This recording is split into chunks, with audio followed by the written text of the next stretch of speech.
दोस्तों, जब डीएम साहब शादी में खाना खाने पहुंचे तो वहीं उनकी पत्नी बर्तन धो रही थी। और जब डीएम ने यह देखा तो उसके बाद जो हुआ उसे सुनकर आप हैरान रह जाओगे। लेकिन दोस्तों, इस वीडियो को शुरू करने से पहले इस वीडियो के लिए एक लाइक और एक प्यारा सा कमेंट तो बनता है। दोस्तों, बारिश की हल्की बूंद गिर रही थी। शहर के सबसे बड़े मैरिज हॉल में जगमग रोशनी थी। अंदर शादी का माहौल था। हंसी ठिठोली शहनाई की मधुर धुन और महकते पकवानों की खुशबू। कल्टर साहब अपनी कार से उतरे। उनकी सफेद शेरवानी पर सोने की कढ़ाई थी और चेहरे पर वही रौब जो उनकी पहचान था। आज उन्हें इस शादी में खास मेहमान के तौर पर बुलाया गया था। शहर का सबसे बड़ा व्यापारी था, दूल्हे का पिता। सबकी नजरें उन पर टिकी थीं। देखकर लोग रास्ता छोड़ देते। खाने की व्यवस्था भव्य थी। चांदी की थाली में तरह तरह के पकवान सजे थे। कलेक्टर साहब एक टेबल पर बैठ गए। वेटर झुककर सेवा कर रहे थे। तभी उनकी नजर स्टील के बर्तनों को मांझ दी। एक औरत पर पड़ी। वह भीगी साड़ी में थी, बाल बिखरे हुए थे और चेहरे पर थकान के बावजूद हाथ लगातार चल रहे थे। कलेक्टर साहब का दिल एक पल को थम गया। उनकी सांसें तेज गईं, हाथ से कौर गिरते गिरते बचीं। उन्होंने गौर से देखा। वह औरत उनकी पत्नी थी। पल भर के लिए सब कुछ धुंधला हो गया। कानों में सहाना की आवाज मंद पड़ गई। लोगों की हंसी बंद या चम्मच की खनक, सब जैसे कहीं दूर हो गया। सिर्फ एक दृश्य साफ था, उनकी पत्नी की झुकी हुई कमर, साबुन से भरे हाथ और आंखों में झलकती बेबसी। उन्होंने कुर्सी पीछे खिसका और उठने लगे, लेकिन तभी किसी ने कंधे पर हाथ रखा। वह व्यापारी था जिसने उन्हें बुलाया था। साहब, खाना ठंडा हो जाएगा, बैठिए ना। कलेक्टर साहब मुस्कुराए, लेकिन उनकी आंखों में एक तूफान उमड़ रहा था। सामने उनकी पत्नी अभी बर्तन मांज रही थी और पीछे सजी थालियां में खाना परोसा जा रहा था। कलेक्टर साहब की उंगलियां कांप रही थीं। हाथ में पकड़ी चम्मच उनके काबू में नहीं थी। उन्होंने फिर से नजर उठाकर देखा। वहीं झुकी हुई कमर, वहीं थके हुए हाथ, वहीं सुन्नी आंखें। मन में हजारों सवाल दौड़ पड़े। वह यहां कैसे, यह कर क्यों रही है? सामने की प्लेट में अब भी खाना रखा था, लेकिन उसका स्वाद जैसे कहीं खो गया था। कमरे की हलचल, शहनाई की धुन, लोगों की आवाजें सब धीमी पड़ गई थीं। सिर्फ बर्तनों की खटखट और साबुन के झाग से फिसलती स्टील की थालियां सुनाई दे रही थीं।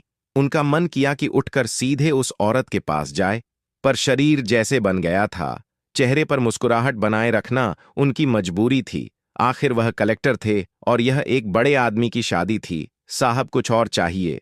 पास खड़े वेटर ने झुककर पूछा। कलेक्टर साहब को कुछ सुनाई नहीं दिया। उनके कानों में सिर्फ एक आवाज गूंज रही थी। छन एक प्लेट उसके हाथ से छूटकर गिर गई थी। सबकी नजरें उस ओर घूम गई। कुछ लोगों के चेहरों पर खिसियानी हंसी थी, कुछ के चेहरे पर झुंझला है। शादी के इस माहौल में यह आवाज अजीब अजीब सी थी। महिलाओं के झुंड में से किसी ने कहा, अरे कौन है, ये ध्यान नहीं रख सकती। बर्तन मां जाती औरत घबराकर झुकी, प्लेट उठाने लगी। सर थोड़ा सा उठा तो कलेक्टर साहब की आंख से मिली। बस एक पल, फिर उसने तुरंत नजरें झुका ली, मानो उसे डर था कि वह पहचान ली जाएगी। लेकिन कलेक्टर साहब की आंखें अब किसी और चीज पर टिकी थीं। उसकी कोहनी के पास नीला पड़ा निशान। उनके होंठ फट गए, मुट्ठियां कस गई। ये क्या हो गया? पीछे से व्यापारी की आवाज आई। छोड़िए साहब, ये लोग तो ऐसे ही होते हैं।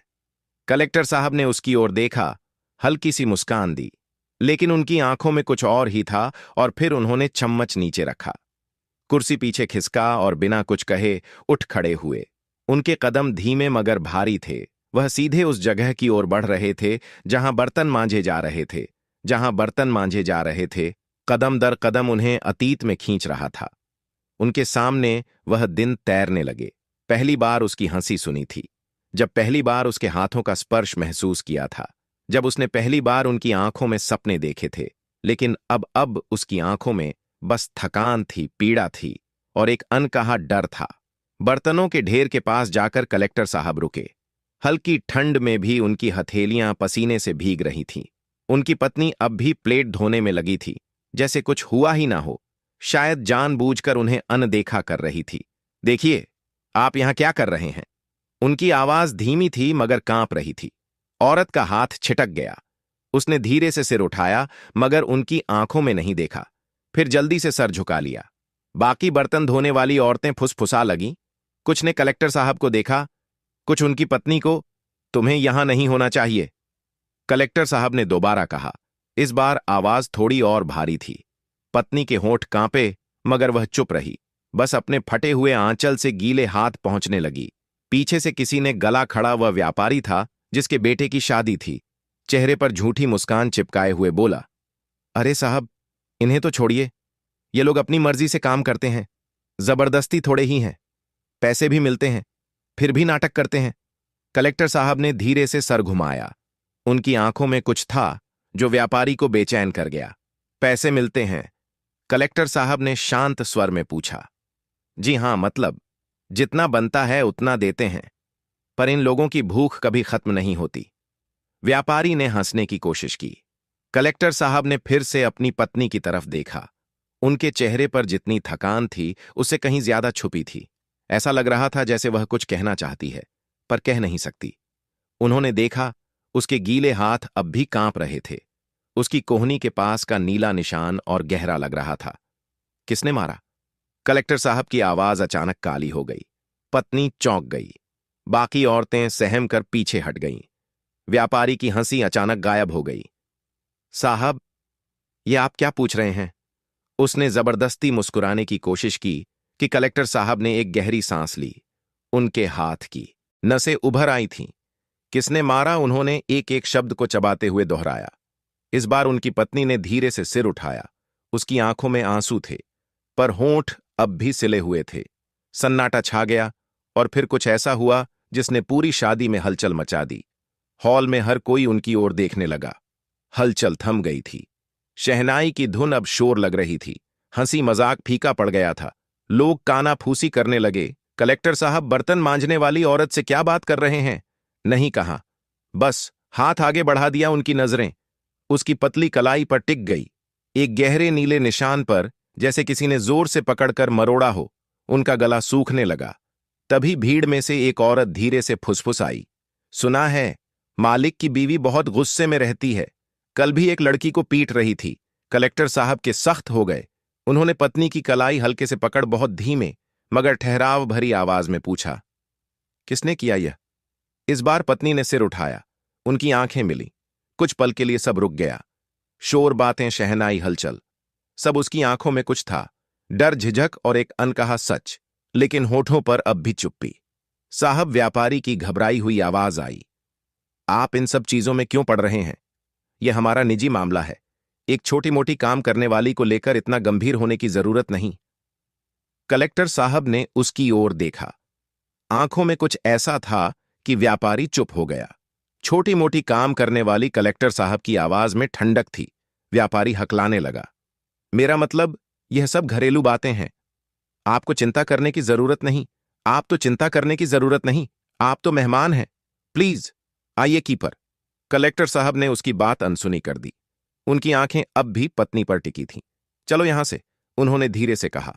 पत्नी ने चौंक कर उनकी तरफ देखा। उसकी उंगलियां अब भी भीगी हुई थीं। शरीर में एक हल्की झंझनाहट थी, लेकिन उसने पहली बार कुछ कहना चाहा। अब और नहीं। कलेक्टर साहब की आवाज धीमी मगर अटल थी। हॉल में सन्नाटा खींच गया। अरे साहब, आप कहां? लेकिन कलेक्टर साहब उसकी बात पूरी होने से पहले ही मर चुके थे। पत्नी उनके पीछे थी और पूरे हॉल में चटक रंगों के बीच, जगमग रोशनी के बीच, शाही थालियां और महंगी पकवानों के बीच, वह एक अकेली और गीले हाथों और सी आंखों के साथ उनके पीछे पीछे जल्दी शादी हॉल के दरवाजे पर दोनों रुके बाहर हल्की बारिश हो रही थी। सड़क पर पीली लाइट की परछाइयां बिछी थीं। ठंडी हवा बह रही थी, लेकिन उनके चारों ओर एक अजीब सा सन्नाटा था। बोलते हुए भी चुप्पी का, चलते हुए भी ठहराव का। कलेक्टर साहब की पत्नी उनके ठीक पीछे खड़ी थी। सर झुका हुआ, हाथ अब भी गीले। उनके आगे गाड़ी खड़ी थी, लेकिन वह अंदर बैठने के लिए नहीं बढ़े। चलो। उनकी आवाज धीमी थी, लेकिन पत्नी ने हल्के से सर उठाया। बारिश के कुछ बूंद गालों पर गिरी, मानो आंखों से गिरने वाले आंसुओं को छिपाने आई हो। वह कुछ कहना चाहती थी, पर शब्द नहीं निकल रहे थे। हॉल के अंदर से धीमे धीमे कानाफूसी की आवाजें आ रही थीं। यह क्या हो रहा है कलेक्टर साहब? इसे लेकर जा रहे हैं? पर क्यों?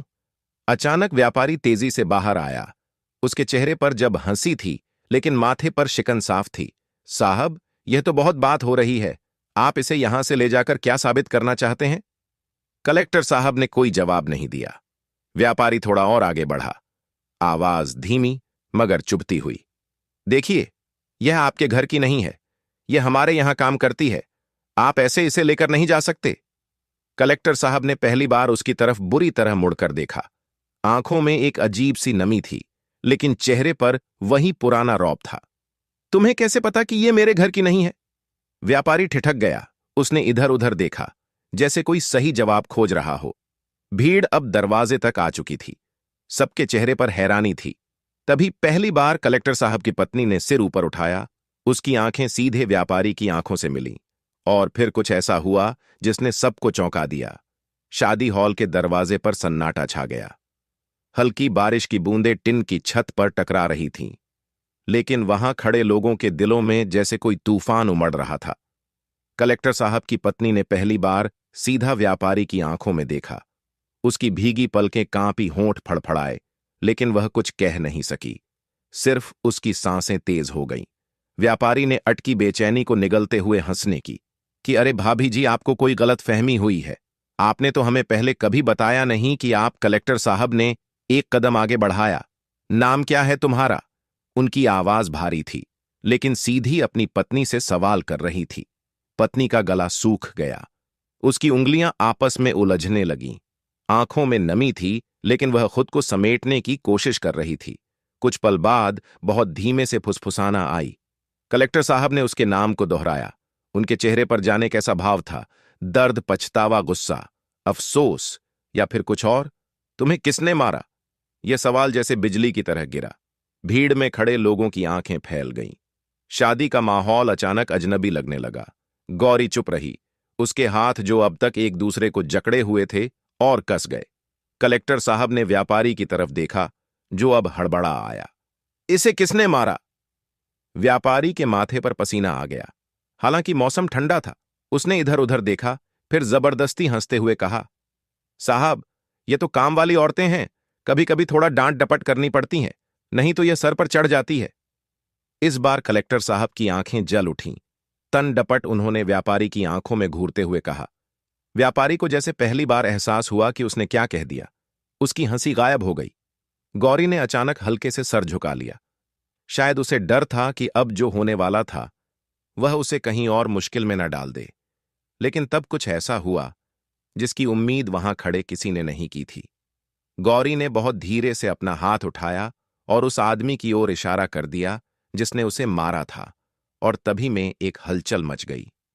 गौरी की कांपती उंगलियां जिस ओर उठी, वहां खड़ा आदमी सहम गया। शाद चकाचौंध के बीच हल्की बारिश में भीगते चेहरे के साथ उसने जल्दी से अपना हाथ पीछे कर लिया। वह कोई और नहीं, खुद व्यापारी था। हॉल में खड़े लोगों के चेहरे पर हैरानी थी। कई लोगों की फुसफुसाना तेज हो गई। यह क्या कह रही है? व्यापारी हड़बड़ा गया। उसकी आवाज में झूठी हैरानी थी। इसे क्यों मारा होगा? यह पागल हो गई है क्या? गौरी का हाथ अब भी उठा हुआ था, मगर उसकी आंखों अजीब सा खालीपन था, जैसे सच को कहने में उसे अब कोई डर नहीं था। कलेक्टर साहब के अंदर कुछ सुलग उठा। उनकी मुट्ठियां भीग गई, जबड़े कस गए। उन्होंने धीरे से गौरी का हाथ पकड़कर नीचे किया, फिर व्यापारी की ओर घूरते हुए आगे बढ़े। गौरी झूठ नहीं बोल रही। उनकी आवाज ठंडी लेकिन तीखी थी। व्यापारी अब पूरी तरह असहज हो गया था। उसकी हंसी गायब हो चुकी थी। उसने कुछ कहने के लिए मुंह खोला, लेकिन फिर बंद कर लिया। कलेक्टर साहब ने उसकी आंखों में देखते हुए कहा, कैसे मारा? भीड़ अब पूरी तरह से सिमट आई थी। लोगों के कान अब सिर्फ इन दो आदमियों की बातचीत पर टिके थे।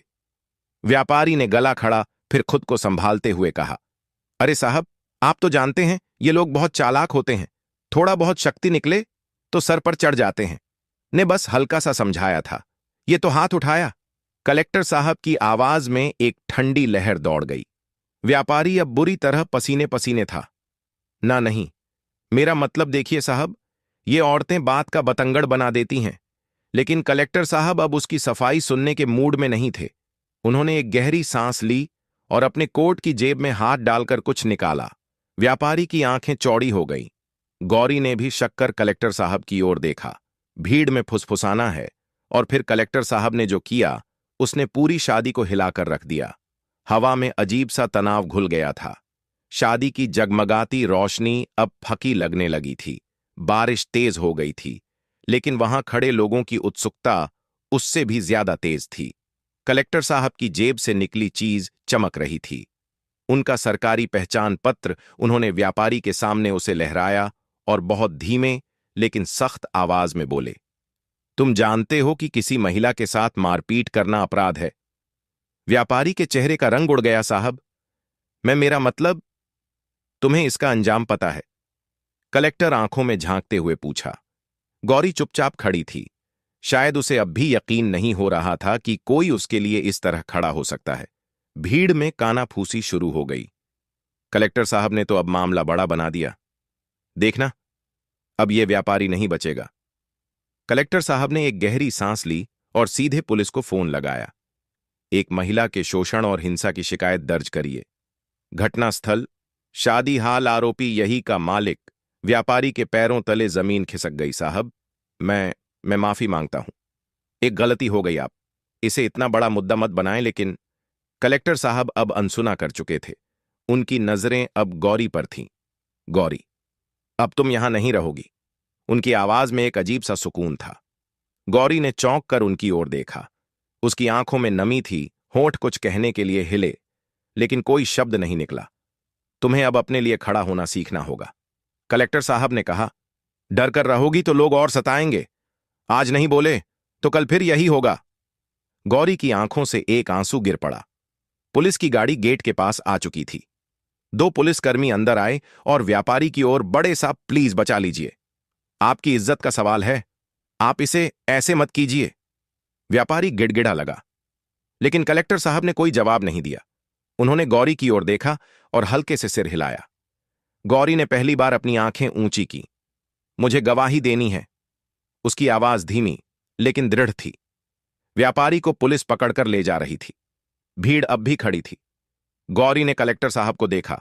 हल्की सी मुस्कान छलक रही थी और फिर गौरी ने बारिश में भीगे हुए हाथ से अपना फटा आंचल हटाया और कलेक्टर साहब के साथ गाड़ी की ओर बढ़ गई। आज पहली बार वह अपने पैरों पर खड़ी थी। तो दोस्तों, ये कहानी आपको कैसी लगी? आपकी जो भी राय कमेंट बॉक्स में लिख सकते, लोगों के साथ शेयर कर सकते हो। वीडियो अगर अच्छी लगी तो वीडियो को लाइक और चैनल को सब्सक्राइब जरूर करें, ताकि हमें थोड़ा सा हौसला मिले। आप लोगों के लिए ऐसे ही अच्छे अच्छे वीडियो बनाने के लिए। इन कहानियों को सुनाने का उद्देश्य किसी को परेशान करना बिल्कुल भी नहीं है। ये कहानी आपको इसलिए सुनाई जाती है ताकि आप लोग इन कहानियों में से कुछ ना कुछ सीख सको और अपने जीवन में उस चीज को अप्लाई कर सको। मिलते हैं किसी अगली वीडियो में नए टॉपिक के साथ। तब तक के लिए आप सभी का बहुत बहुत शुक्रिया।